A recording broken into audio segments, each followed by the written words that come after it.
Ənənəvi qidamdır, avazı, sözü. Ya huri mələkdir, ya ruhdur özü. Hamıya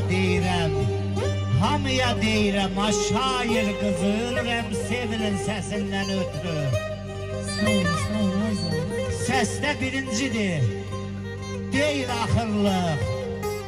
Var namus qeyrəti, var da ağırlıq. Çoxları eyləyir xain, paxıllıq, bilirəm sevilin səsindən ötürü. Oxuma bu qədər kədərlə, ahla. Əməlin düz olur göydə Allahla. Onu dinləməyə cismənlə, ruhla gəlirəm sevilin səsindən ötürü. Bu ifaya, sevilimizin səsinə bir alqış.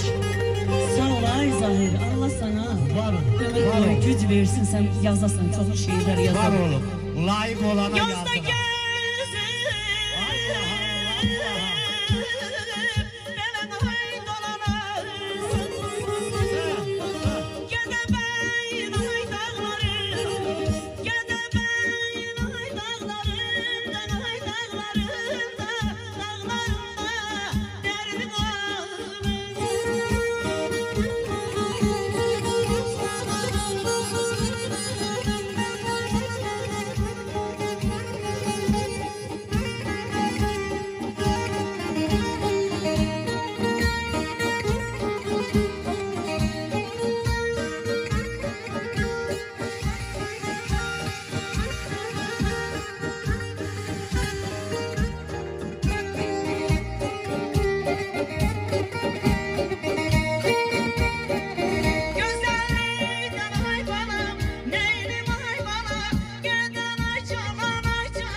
Dağları